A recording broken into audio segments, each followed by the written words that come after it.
Hey everybody, Greg Harrelson and Abe Safa here again. Just reaching out and having our live Tuesday call on the Real Geeks, Facebook page. As I always say, I think this Facebook mastermind group is one of the best in the industry. For sure. I've been involved in a lot of them, but lots of interaction here. So, Abe, let's get cranked up here and start talking about. We decided today we were going to talk about. Building a consistent business, and there it is, building a consistent business in 4 simple steps. And I tell you, the word consistent is so important. The word is so important. So, as all of you are listening and we're sharing, please chime in, ask us questions, make comments on the Facebook page. We'd sure love to address it. But hey, where do we start? What are your thoughts on this? Yeah, I think the key word is consistent. Yeah. And we're going to break it down and make it super simple. It really comes down to 4 basic steps that you just have to do on a regular basis, day in and day out. What kind of boggles my mind is, and I see this over and over, is when it comes to when people open up a business. I was in retail for so many years. Yeah. Like, I can't imagine opening up a retail shop, opening up a store, but then not stocking my shelves. Okay, not getting inventory to put on a shelf to sell, right? If you open up a bakery, okay, can you imagine not showing up early in the morning and baking the donuts or the cake or whatever it may be to put on the shelf? But when it comes to real estate, like, we just show up and expect things to just happen on their own. Yeah. So that's the one thing that I always look at. Like, you've got to have some business, and you have to generate some business. And the way our business works is it comes down to leads. You have to generate leads. So I think that should be the first step in this process. If you want any business, you need leads. Now, if you want consistent business, then you need a consistent flow of leads. So the first one on my list, Greg, is generate. Yeah. Generating on a daily basis, as if you own a bakery and you got to go in and you got to make the cookies in the morning so you can actually have them out there for the consumer to buy. You've got to go out. You're making me hungry. I know I keep talking about cookies and cake and donuts. But you gotta generate leads. You got to turn that faucet on for lead flow to come in, so you've got people to talk to.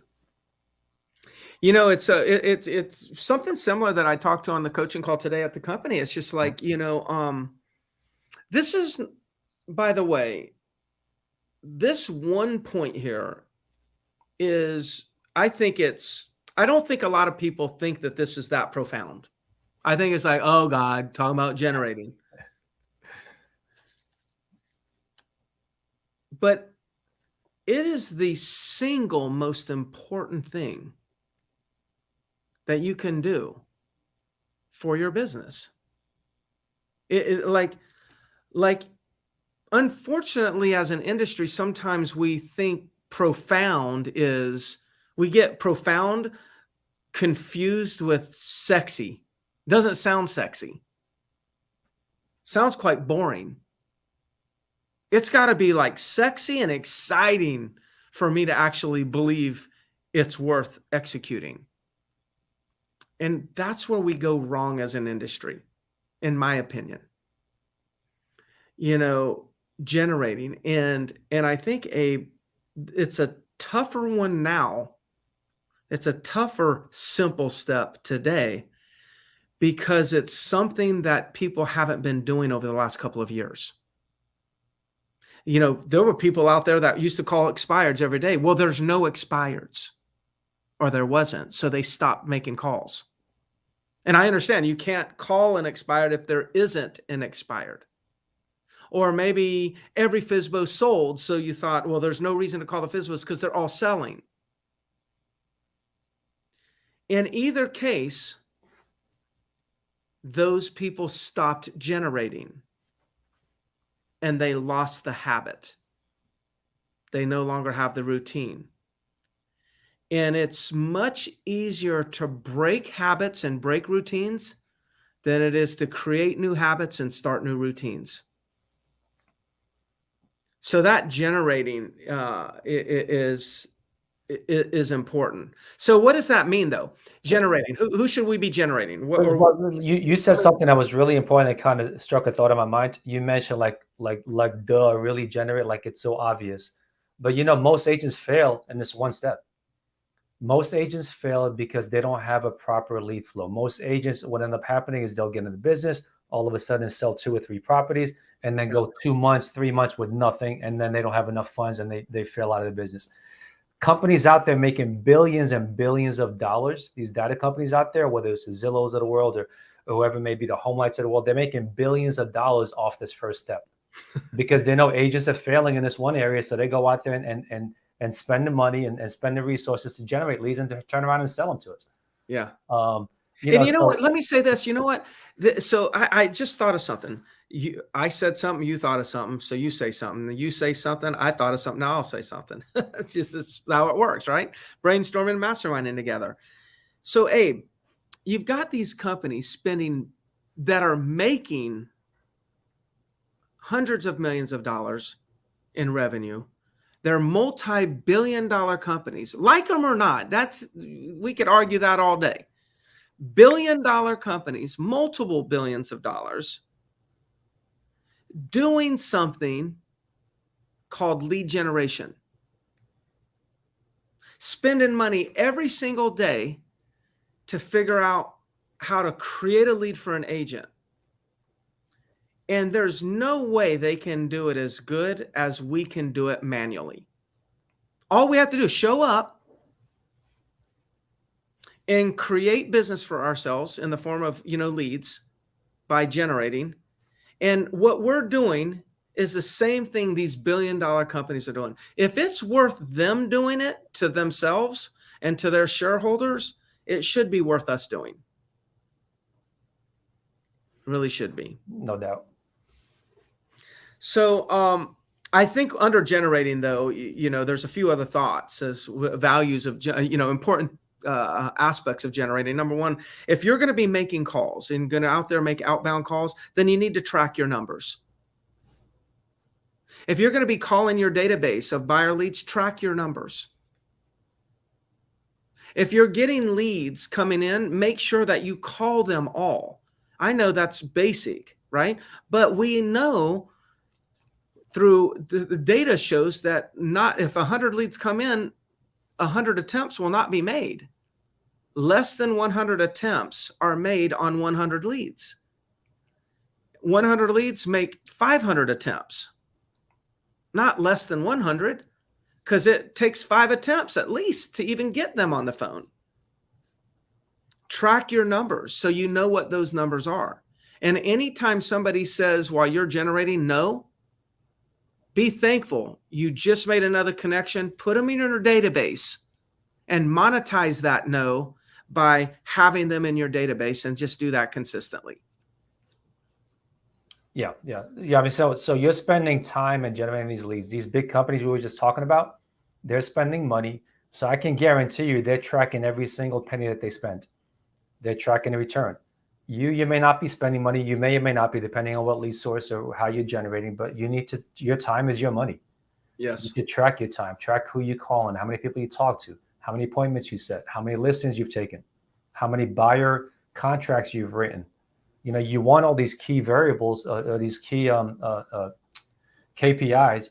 Yeah, indicators. These indicators. You can go back and actually, when you have a shift in the market like you have right now, you know what your benchmark is, okay? And then you give it 30 or 60 days with the new market conditions, and you can make your adjustments and get right back on track to doing the business you want to do. So without these key indicators, key performance indicators, you're kind of going in the dark. So tracking your numbers is huge for me. Yeah. So let's shift beyond generating. Okay. So after you generate, the second step is we got to nurture. Mm-hmm. And here with Real Geeks, one thing we all share is we share Real Geeks websites, back-end tools, the technology, the CRM, workflows, advanced search filters, market activity reports. There's so many ways that we can use Real Geeks to nurture. And so I think some of the basic ones is for sellers, not just sellers, I'm going to say property owners. Yeah. Every property owner you come in contact with, put them in Real Geeks, label them as a seller, potential seller, and find out what property they own and save them a market activity report and push that report to them every single month. Now, if you're working with buyers, or if you have buyers, all of us have buyers and a lot of us have buyers and sellers, make a commitment that every buyer will have a save search and you're pushing notifications. Now, depending on the size of your database, make a commitment that once a week, you will actually go and update those saved searches. Not all of them, but once a week, say, okay, once a week, I'm going to do 20. So pick a day and go in. And if you know people are not they're not clicking through and they're not looking at some of the stuff that you're sending them, then change what you call them and then change what you're sending them. It might not be relevant. And if you keep sending them over and over again information that's not relevant to them, then they no longer open up your emails or click through your emails, and that influences your deliverability rate. So when you see somebody went for a month and they did not click on one thing that you sent them, that should mean call them. Have a conversation, see where they are in the process of buying, reset their save search, and get them engaged. We do something in the office about our VA team, which you're familiar with when it comes to the Real Geeks database. We have increased, we've increased the engagement. So what I took total number of leads, which is well over 100,000 total people in our database. And then how often, what's the ratio of database and engagement, like an engagement ratio? This database, how many of them have engaged in the last 30 days? And through just kind of doing some things that I'm sharing with right now in the nurturing conversations, we've increased engagement. I call it a health report. We've increased engagement by 25%. That means people are going back to our website, clicking through, looking at properties 25% more than they were before, at a time where the industry is showing that because of a little change in the market, that traffic to websites is down. Our engagement is 25% higher because we're really focusing on nurturing. Yeah, and that's a big deal, Greg. And again, it's a simple process, So we talked about the first step being generate. Right? Yes. Second step is nurture. Yes. The third step is mine. You got to mine that database. So if you're calling every day or doing mailers or PPC or Facebook ads or whatever it is, look, we're big proponents of making outbound calls, right? But whatever you're generating you do it. Door knocking. It doesn't really make a difference. You just got to do it daily. You're generating these leads. You're putting them into your database. Now you've set them up in some sort of nurture system. And again, Real Geeks is phenomenal with this, with those saved market reports for property owners. You're gonna get top of mind with every single one of your property owners by sending them these market reports. Now the next step is, okay, not that stuff is going out. Now go into Real Geeks and actually mine your database, MINE, what means is look for opportunities within that database to reach out to people. Okay, so use the advanced search filters. Okay, filter out people that opened up those market reports. Filter out people that have clicked on the reports that you send them. Filter out people that are property owners, but actually looking at properties to buy. Okay, that's usually one of the first signs that someone's thinking about selling is they start window shopping for what home they want to move to. Mm-hmm. And you have all these capabilities with inside Real Geeks. Look at the activity board, the dashboard. Look and see what people are doing. Okay, you have to go on a daily basis and actually mine that and let Real Geeks be your radar into your database and be able to find opportunities within there to call people. Look, and if you don't know what to say, it could be as simple as, hey, hey, Greg, this is Abe with Century 21. Just wanted to check in with you. Just make sure that you're getting the market reports that I'm sending you. Did you get the last one I just sent out on the first of the month? It could be something that simple to open up the conversation and then you see if it unfolds into something. Yeah. Do you have any questions I can answer for you? And then typically what you're going to find out is some people are actually thinking about selling. Some people are just, they're not interested, but they're just curious as to what's happening in the market. Okay, but by you sending that market report, by you checking in once a quarter, by you calling them when they open it up, things like that, now they're going to remember you when it's time to sell or when it's time to buy. So I think mining is key. I think a lot of agents, well, not a lot, but many agents do generate, they do some nurture, but then they stop. Yes. I think mining is crucial because you've got the information there. You've got the tools within Real Geeks. Just look for opportunities on a daily basis within that. You know, Bobby Dean says, Greg, how did you obtain the 25% improvement? So Bobby, it's without like extreme detail, it's everything Abe just said. Like we're actually focusing on mining our database. Like right now, as we speak, I have people that are in my database kicking off workflows, and the kicking off workflows to people that are like that are dormant, meaning they've been in our database for 6 months, they haven't clicked on anything, they haven't searched anything, where they're kicking off a workflow to that person, and then all of a sudden that person, somebody says, well, you know, we were thinking about selling, we put it on hold, but we are going to start looking again. It's like, it's amazing how that person sat dormant, because that's how they go. They it's like a one of those flowers that it's, I don't know what they call the annuals or whatever, that like every year it just keeps coming back, but at some point it looks like it's not, it looks like it's dead. And that's how it looks in the database sometimes. And then all of a sudden we kick a workflow off, and then it looks alive, and then it goes dead again, and then it goes alive. And so we're constantly mining the database in that way, and looking for those opportunities. So, you know, that's basically what we're doing. Bobby's the man. Hey, Bobby, if you go back, I can't remember what it was. It was probably somewhere between 3 to 6 weeks ago. Lindsay and I did an actual coaching call on Real Geeks Mastery about this. We shared the numbers. I'm not sure if you were there that day or not. I can't remember. But if you go back into the library, into Real Geeks Mastery, you'll see that coaching call. We actually even gave you the workflow that we used. So go back and find that. If you can't find it, just shoot us a message, and we'll get you the link to that Real Geeks Mastery coaching call. Yeah, that's good.